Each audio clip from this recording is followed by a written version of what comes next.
You're listening to Everybody Pulls the Tarp, the go-to podcast for high performers. I'm Andrew Moses. Each week, you'll hear my thought-provoking conversations with Olympians, pro athletes, CEOs, elite coaches, best-selling authors, and other high performers to uncover their secrets to success. Get ready to be inspired each week when we talk about leadership, teamwork, work ethic, and more. Are you ready? Let's go.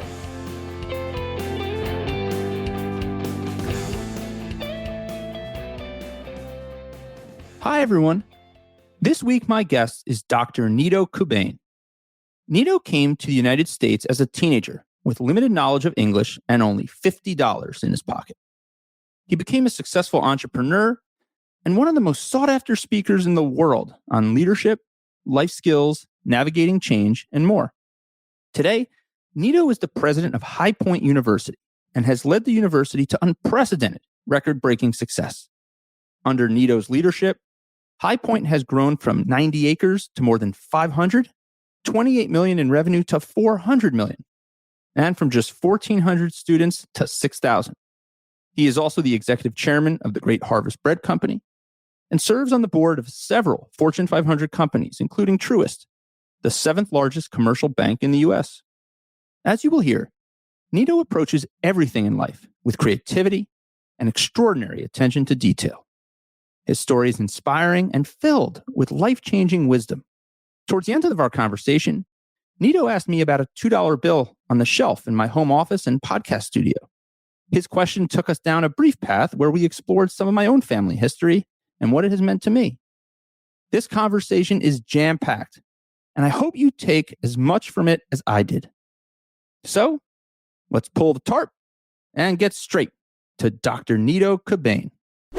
You came to the United States as a teenager with $50 in your pocket and limited understanding of the English language. Let's start with your childhood. I want to better understand your story as a child and what led you to the United States. My father died when I was 6 years of age. My mother brought us up. My mother had fourth grade education, but she had the wisdom of 5 PhDs put together, maybe some more. And my mother understood that education is important. She didn't have it formally, but she understood that her kids must have it. And so she sent me to America on a one-way ticket, money that she borrowed actually to send me here. And I came here to go to college and came to college and liked it and stayed here and came out of graduate school and started my first business. What was the first business? My first business was a direct mail business where we sold leadership materials. I hired people to write the material, and we sold it through, catalogs. This is way pre-computer, pre-Amazon, pre-e-commerce, pre-digital everything.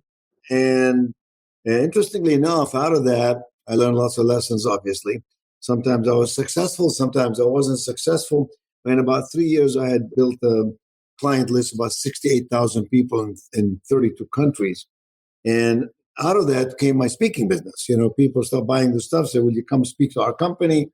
One thing led to another, and I became one of America's busiest speakers. That led to, other ventures. What in particular, if you think about those first few years in the United States, obviously immense opportunity, but what were some of the bigger challenges that you encountered? Well, there are many challenges. When you change an environment and people and food and culture, there are many challenges called adjustment. But adjustment is a habituation process. You can adjust if you have the right beliefs. Beliefs lead to behaviors. Behaviors lead to results. So we all need coaching in the middle. My mother would say to me, if you want to be a great person, you must first walk hand in hand and side by side with great people. She'd say, who you spend time with is who you become. What you choose is what you get. How you change is how you succeed. These are pertinent and powerful lessons for life and living. They've served me very, very well. I like to tell people, you take the 5 people you spend the most time with and add up their salaries and average it out, that's pretty much where you're going to be. I mean, I don't mean that literally. I mean that figuratively, that how much money you make depends on who you hang around with. The kind of life you live will depend on your circle of influence, the zone in which you choose to reside. How you choose and what you choose reminds you that, the circumstance in which you find yourself only define where you start, not where you finish. there's no such thing as unrealistic dreams, only unrealistic timelines. And then how you change, not if, not when, not where, not how, and not what, but how you change. In other words, do you have a growth mindset? Do you have good judgment? Do you have a sense of awareness? Do you have relevance that you bring to every place where you work, live, serve, or get involved in? Those are the issues that you have to adjust to and learn. But all of us have enormous capability to adjust and to learn. What we need is initiative and desire. How did you go about building that circle around you and connect and making sure you were connecting with the right people that were going to help you get where you wanted to go? Yeah, and it's no, that's a cumulative process, right? And it changes. So the first person you meet might be someone who's just a little older than you and make a couple of bucks more than you, and you learn from them. But eventually, it feeds unto itself through osmosis. So you begin over here and you go all the way over here, and the difference is where you spend your time. So as I became, for example, a director on a board of directors of a corporate organization, a corporation, you meet other directors. They know other people. Through them, you make other friends.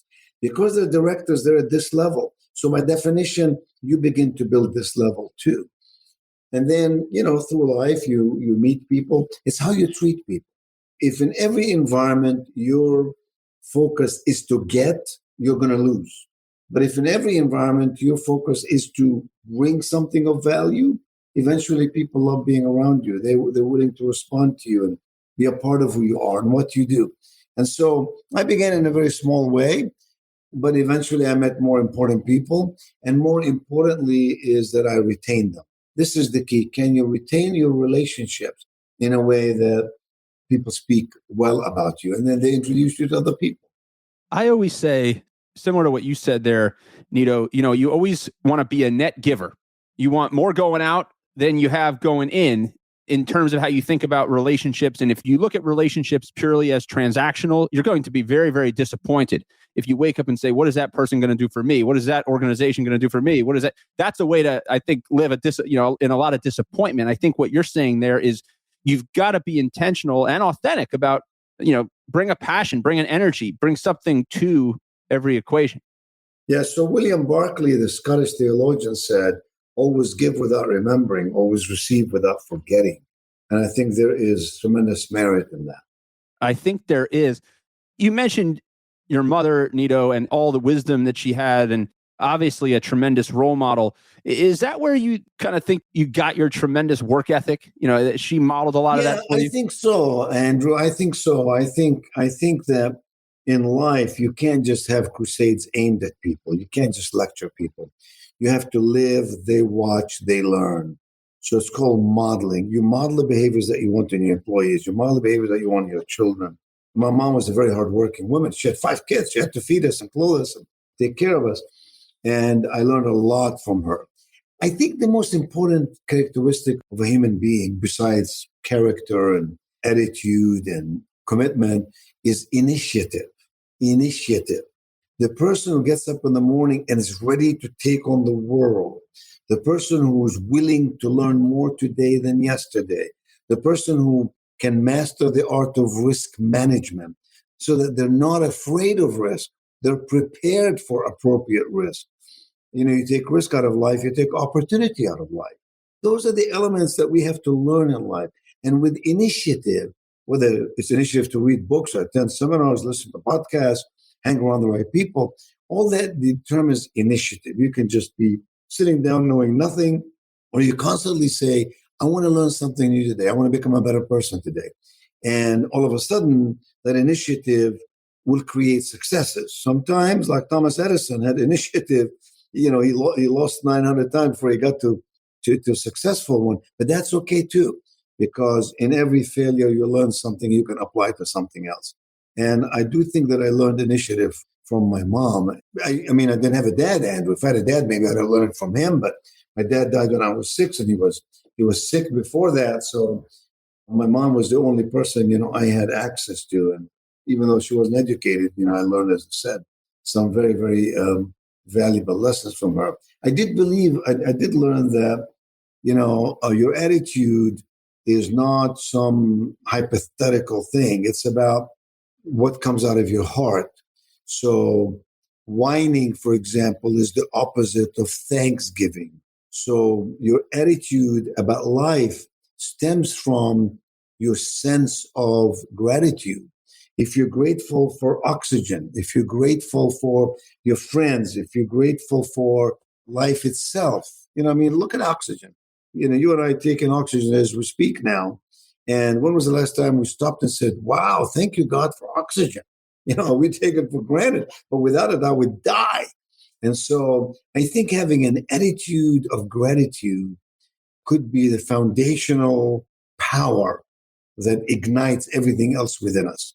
And I think the second, the flip side of that coin is service. Is service to humankind. The word philanthropy means friend of humanity, love of humanity. Stewardship means, discipleship, giving of yourself to make the world a better place. And so by gratitude, I just don't mean sitting around saying thank you all the time. I mean doing something to make the world a better place. Otherwise, all you've got is success. That's never enough. You want to have a life filled with success, but framed with significance. Without significance, you get to an age and you go, what does it matter that I won all these awards, or you have money, or you have a nice car, or you have a yacht, or you have a nice house on the beach? It doesn't matter. What matters is the impact that you've created along the pathway of life. Will people remember you as a person who planted seeds of greatness in their mind, their heart, and their soul? That is the essence of humanity. And if success is about just making money, think about the American dream. People think American dream is about big house, some money, fame. Well, what would you say to a third grade teacher who went to college for 4, 5, 6, 7 years? He or she knew they're going to be overworked and underpaid. You're going to say to that person, don't think you're very successful? Who has the right to say that? Therefore, success is defined by each of us in our own way. An entrepreneur might define it by having a lot of money. Hank Aaron defined it as beating the record of Babe Ruth. Thomas Edison defined it as, or Albert Einstein defined it as unraveling the secrets of the universe. Mother Teresa defined it as feeding the hungry and clothing the poor in the back alleys of Calcutta. So success is defined by each of us. Ted Turner defined it by creating a media empire like CNN. And so success alone is not where it's at. Initiative must lead us to making the world a better place. That's what I hope we do with our students at Hyper University, is instill in them the desire to give of themselves in a meaningful and purposeful way so that everybody who crosses their path finds goodness and value in that relationship. Let's segue right there to High Point University. High Point University is a community that must be tremendously grateful, Nido, for the impact that you have had and your commitment to the community. I want to talk about the circumstances that led to your presidency at High Point. Obviously, you had been a part of the community. You had been a board member. How did you come to be the president of High Point in 2005? I was going to be, first of all, I went to Hyper University undergrad, right? So I went to undergraduate school here. It's my alma mater. I live in the city of High Point, where Hyper University is located. And I was on the board of trustees of High Point University, and I was the incoming chairman of the board of trustees. And the president here was retiring. He was an ordained minister. The school was tiny. It had about 1,400 students, about $28 million in revenues, about 91 acres landlocked. And the board came to me and said, look, we're in trouble. And we need you to, instead of being chair, will you be president? To which, of course, I laughed out loud and said, are you kidding me? I've got half a dozen businesses I'm running. I'm traveling across the country and the world, speaking 140 times a year, consulting with CEOs everywhere, frankly, making a lot of money. Why would I give all that stuff up? And I had to think about it and pray about it. But you know what? In time, I felt led to come here. It's an amazing thing about life, that when you feel you have something to contribute, you're much more likely to get the urge to want to contribute. And when you understand that your contribution can make a difference, you will feel compelled sometimes to give of yourself. And so I said, well, okay, I'll come, do it for a couple of years, and then, go about my own business. And what happened is I fell in love. I came here. I found that, first of all, I'm pretty skilled at some things, like leadership, like imagineering, envisioning, like fundraising, like getting along with people, like financial skills. I said, man, I've been preparing all my life for this job. I know all this stuff. I've been helping companies to do all this stuff. So I came here, and my first day here, I said, we're going to raise $10 million in the next 60 days. Came back 29 days later, so we raised $20 million, double the amount in half the time. Since then, I've raised $650 million here. And I'm in my 18th year. So I found my calling. Here is what's so interesting. I was willing to serve. I never asked what the pay was going to be. But interestingly, Andrew, we have had phenomenal success. If you see this place, you understand it's unbelievable success. We went from 91 acres to 530 acres, from $28 million in revenue to $400 million, from 1,400 students in total to 6,000 students, from 3 academic schools to 11, including law and dentistry and pharmacy. Big stuff. And I've loved it. I've loved every part of it. I've lost a fortune doing it, but I've loved every part of it. The interesting part is corporations noticed, and they realized that leadership is leadership is leadership. Whether you're running a university, running a big corporation, running a nonprofit, what is leadership? What is running an organization? It's got 3 Ps: product, process, person. The person is the same everywhere. The product may be different. The process may be different, but an intelligent person can learn it and apply it. And so they all wanted to learn from me. So I actually have more offers today to consult with CEOs, or more offers to be a CEO of a big company than I've ever had before in my life. And the irony is I don't have much interest in being a CEO of another company, but occasionally I do high-level consulting with entrepreneurs and CEOs. And I do it for a reason, by the way. And the reason is to stay sharp, keep my mind sharp. The reason I still accept some speaking engagement is to stay fluid, fluent, and flowing on the stage, is to not lose the skill of speaking with clarity, speaking with persuasion, and speaking with commitment. And so life is interesting. You know, when you least expect it, the heavens opens its gates and engulfs you and showers you with gifts you never imagined possible. I think you bring up so many important points there, Nido. I mean, I think the power of getting involved in different things and wearing a lot of different hats, and how it keeps, like you said, it keeps you current, it keeps you fluid, it keeps you challenged. And it all kind of begets each other and works together in these really unique ways to make the total package of your professional and personal life really special. I mean, one of the things I'd love to dig into on High Point is anywhere you read, anybody you talk to about High Point, they talk about how everything kind of works together in such a cohesive way. Yeah. Everything is intentional, quotations on benches, signage, everything is incredibly thoughtful. What kind of is the mindset there, and how did you bring all of that to life culturally? Yeah, that is a really, really good question, and you've stated it very, very well. I believe in intentional congruence. So if something is worth doing, you have to understand the magic is in the mix. You have to think of whatever it is you do as a jigsaw puzzle. It has many pieces. You can do some pieces and have success and enjoy it. But if you have all the pieces to the right puzzle and they come together congruently, you have a complete puzzle. Life is like that. Life is about living in balance. What does that really mean? People talk about life, work, balance. What does that really, really mean? I mean, it sounds good. What it really means is that you develop the 5 capitals, right? We all have financial capital. Financial capital. You know, you understand what financial capital, you're starting a business, you have to have financial capital. But we ignore the other 4. One of them is physical capital. Physical capital is about taking care of your body.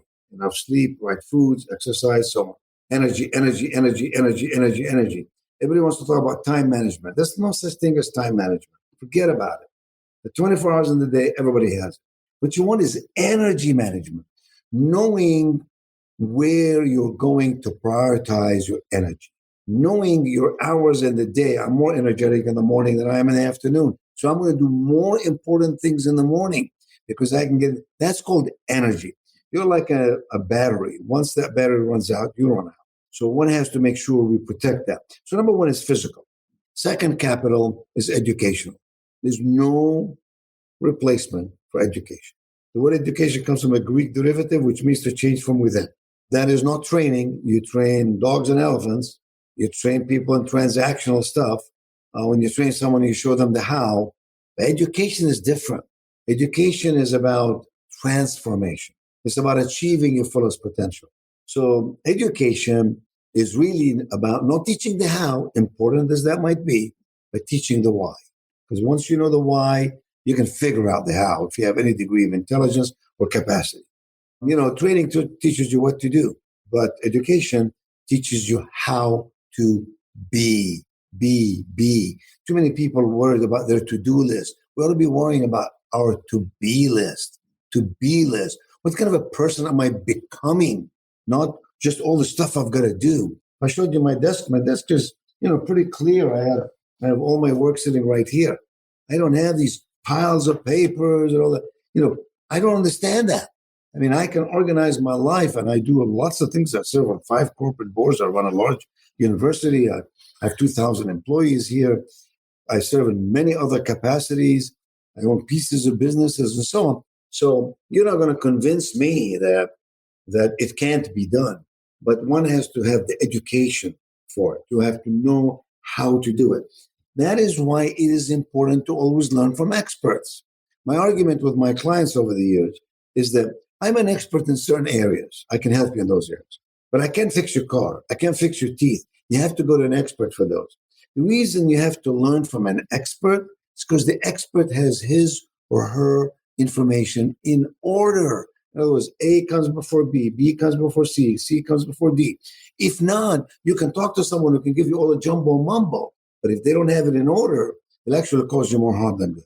So that's what I mean by education. It's a very wide umbrella. The third capital we all have to have is called reputational capital, right? What good is it if you are the smartest guy on the face of this earth, but you have a bad reputation? So reputation is what other people think about you. Character is what God knows about you. You need both to live life in a wholesome manner. The fourth one is relational capital. Fourth one, fifth one, relational capital. So it's physical, it is educational, it is reputational, it's relational capital. Relational capital is all about who you know, who knows you, and how you're positioned in that world. And I find the more good I do for others, the more goodness comes my way. The more you give, the more you get, as long as you don't give, so you will get, right? And then the last one is spiritual capital. You have to have some degree of spirituality. If you think you are the master of the universe, in my opinion, you're just ignorant. But if you understand there's a God who created you and breathed in your nostrils and gave you life, and a God's grace that bestows upon you of the capacity to be intelligent, to think through things, to dissect and so on. I'm a believer, right? I believe that God Almighty blesses me. And so that's called spiritual capital. And we need them all if we're going to have a balanced life. This is how you develop the holistic approach. You asked me about congruence. Now, when you talk about specific things on this campus, it's not that I woke up in the morning and said, I think we'll do that here, I think we'll do that here, I think we'll do that here. Not at all. It's the opposite. It's we want our students and the people who work here to be extraordinary. So what does that really mean? And where does it come from? Well, extraordinary comes as a choice. You must choose to be extraordinary. Nobody can say be extraordinary. It's a choice. I can lecture you till I'm blue in the face, but until you choose to do it, it won't work. I'll give you an example. I'm about 10, 12 pounds overweight. I just talked, just before this podcast, I was talking to a strength coach. I wanted to build a little more muscle in my upper body, lose a little weight, even though I have all the energy in the world now, God help the people who work with me if I get any more energy. But, I want to make sure that I want to be extraordinary in that way. So I want our students to be extraordinary. Now, how do I do that? I have to create an environment in which they choose to be so. How do I do that? Well, I make sure that I've got real quotes in the grounds wherever they go. They see stuff that inspires their heart. I make sure that, I have banners everywhere, colorful. So what does is creates energy in the atmosphere, big fountains and so on. But more importantly, I have to make sure I have great faculty who are teaching great things in the classroom so that if you get the academic piece that's outstanding and you frame it, you surround it with all of these elements that feed your heart, feed your soul, feed your energy, and so on, feed your purpose, then all of a sudden you have that intentional congruence. So as I said, I didn't decide, I think I'll do this and I'll do this and do this. I said to our team, let's define what outcome we want. And then let's define the behaviors it takes to get us there.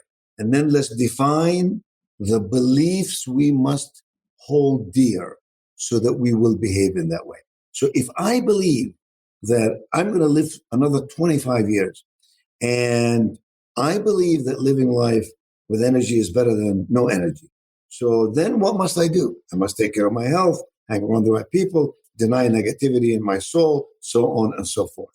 Now, what do I do to become that person?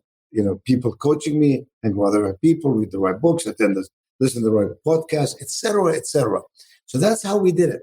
Now, when someone comes and observes it, they think we just sat down and drew a board and said, we'll do this stuff. Not at all. That's the way an architect does something. We, on the other hand, said, how do we engineer a human being who's extraordinary? How do you do that? Especially if they're 17, 18, 19, 20 years old. How do we impress upon them the need to become extraordinary people? And then what are the elements that can feed into that in a repetitive, redundant way so that it comes at you from all angles? That's how we did it. We have an incredibly successful experiment.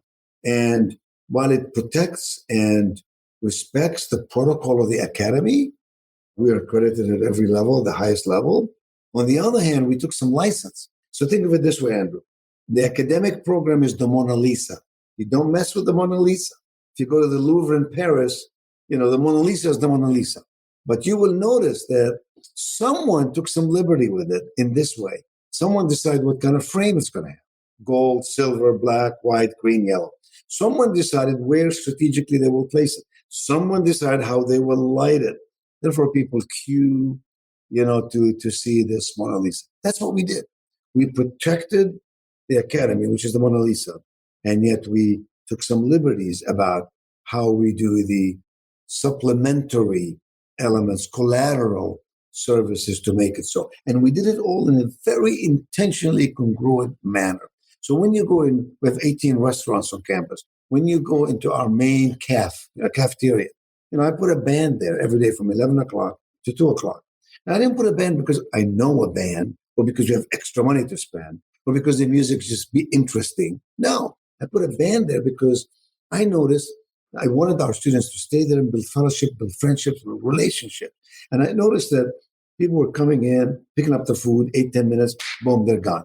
I didn't want that. I want you to sit there, make friendships, work on your computer, be in the environment. How do you do that? So, one of the elements is you make the environment interesting. You put music there. You make it beautiful. You make it colorful, right? You don't put the dessert with the entree. You make them get up and go somewhere else and get this and get that, get the ice cream, so on. What you're really after is not the food. You're after building that environment in which people choose to stay, bring their friends, and learn to communicate and connect. I think you understood my point. Absolutely. I understand exactly what you're talking about there. As you were talking, I was thinking about myself a bit. I was a good student in high school and previously in grade school, but it wasn't until I got to college that I felt like I really developed a passion for learning. What that created for me to this point has been a lifelong interest, or since then, what I believe I'll have is a lifelong interest in learning. I tell people all the time, middle school, high school, even the first year or so of college, I never went to the library and took out a book. I didn't often go to bookstores and find, I read what I needed to read because it was what was assigned to me. I read what was in the syllabus. And then it kind of all started to click for me in college. I loved to learn. I loved to kind of engage in different topics. And that's been something that's been with me. And I think it's been one of the keys to my, any success that I've had in my career, that thirst for learning. I'll go and I'll read a book on a science topic. I'll read something on a sports personality. I'll go read a personal improvement book about leadership. I'll read about, how they created the COVID vaccines. I just love learning about different stuff, listening to different podcasts, having conversations with people like yourself and Olympians and pro athletes and musicians and authors. Do you think that part of what you're doing is creating that passion and enthusiasm in your students to associate this experience with learning? and then learning is something they take with them forever. Yes, all that is true, but I'm really focused on transformation. I'm focused on students understanding that we're all operating under 10% of our potential. So how do I get you to operate 11%? And how do I show you that there are rewards in that behavior? And how do I show you that if you operate 15%, you're really going to beat most people at their own game? And, Andrew, if you ask me the definition of leadership, I would say leadership is about creating capacity in others. That's what leadership is. So all these people, talk about the characteristics of leadership, communicate, problem solve. Well, that's all true. But ultimately, the most effective leader is the one who creates capacity in others. So what you're really doing is you're coaching, you're mentoring, you're guiding, you're discovering, you're directing. And I find I do this every day in every meeting. If I told you move this from here to here, I will never just say that. I will explain to you why here is better than here. And I'll go vertical and show you how that leads to better performance for the institution. And so what happens is people inadvertently begin to learn, directly, indirectly, consciously, subconsciously. And they wake up one day and they go, being with this guy, I'm just learning, I'm growing. What they're really saying to you is, I'm creating more capacity and I like myself more when I create more capacity. I feel more intelligent. I feel more capable. I feel that I can do more worthwhile things. And so in my top management team, I don't lose anybody, even though I'm a very demanding guy in terms of demanding in a very respectful way. But I want your best. I'm not going to settle for less than your best. And I'd rather set the standard up here, and have you reach it here than set the standard here and have you reach it here or even reach it here. So I don't lose those people. I don't have attrition in those areas. Attrition is the lower levels. Why? Because nobody's really picking them up and saying, hey, guy, you can do so much more. Let me help you get there. Let me help you become that person. So that's for me is what I believe is valuable in life and living. And we get that slowly and cumulatively. There is no magic pill. The magic is in the mix. It is one step at a time. You read a book one page at a time. You listen to a speaker one sentence at a time. You save your money $1 at a time. By the way, Andrew, why do you have a $2 bill behind you? Is that a $2 bill? I'll tell you why. This was a gift to me from my grandfather. He wrote, good luck. My grandfather escaped Nazi Germany. He came to this country. He was separated on a train by the Nazis from his father. From that day forward, never saw his parents or his sister again. They were killed in concentration camps. He came to the United States. He created a business. He created a bridal. He didn't have much money in his pocket. Maybe he had about 50 like you did, not much more, certainly maybe less. He didn't have any understanding of the English language, came to America, built from the bottoms up a bridal headwear business and built it into a successful bridal headwear business in New York City and New Jersey. And he passed away in 2000. But before he did, he would hand out these, this was something he always handed out to folks, these $2 bills, and he would write good luck and he would sign it Ernie. And this one says Grandpa Ernie. But that was something that he did regularly. It's something I always take with me. I also have back here, these are some clippers that he used with the bridal headpieces. My grandmother gave me this. She had found it and it sits here with me every day. I also have a picture of you can't see it here, but I have a picture of my grandmother's home in Germany that she left when Hitler rose to power. And every time I walk in and out of this office, I see that house and it reminds me of, where I come from and why we don't take things in life for granted. So I'm glad you asked, Nido. I'm glad you asked. But think of it this way. Your grandfather would be very proud of you, but he should have given you a $100 bill, Andrew. Come on. He should have given you a $100 bill. He gave me quite a few $100 bills over the years for the birthday, and he gave me so much more. I guarantee. No question. I guarantee you. But this is a good memento, and I'm sure you can kind of connect with that story, his story a little bit. Absolutely. His story a little bit. Well, what your grandfather had was initiative. That's what he had. Initiative sometimes comes from the desire for survival. When you are threatened in your life, when you have a big problem, you have no choice but to rise above it. And you find, I'll give you an example. You're talking about Holocaust. one of my very dear friends, a guy called Daniel Lubetzky. The name may not mean anything to you until I tell you Daniel Lubetzky is the guy who started the Kind snacks, all the Kind stuff. And in fact, he's going to be our commencement speaker here next month or 2 or 3 weeks. Daniel is a multi-billion-dollar company. And I asked him, why did you call it Kind? Incidentally, his his father was a Holocaust survivor. He was born in Mexico, Daniel was. And he said, I wanted people to be kind to each other. Why are we so uncivil? Why can't we celebrate our differences and appreciate our similarities? And so he called it Kind. And today he has an organization called, he still owns Kind Bars, by the way, Kind Snack Company, very big company. But he also has something called Starts With Us. I serve on the board of Starts With Us. And it's a large initiative to get people to be kind, loving, accepting, and starts with me accepting you, you accepting me. And then we go from there, right? And it doesn't mean I have to give up my personal values or personal faith, or personal belief, or personal political persuasion, or whatever it might be, because I get along with you or accept you. You can be you, I can be me, and we can still be wonderful friends. And that's Daniel's point. And to me, he learned that from a family that suffered and saw what is war? And war is the failure of communication among people. When nothing else works, we just kill each other. And it's an awful thing to do. When you think about it, it's so inhumane. And yet it happens all the time, and it's sad. So you're lucky to have had a grandfather who's taught you some of the principles, both in his life and with giving you mementos that you can reflect on. I sure am. And Nido, I'm also so grateful for your time and this conversation. And I know you have shared lessons that everyone listening and myself will take with us forever. There is no question that you lead by example. You model the behaviors that we should all expect of ourselves and expect of others. Thank you for spending a few minutes with me, Nido. Thank you, Andrew. Best wishes to you. Keep doing good things. Keep helping a lot of people.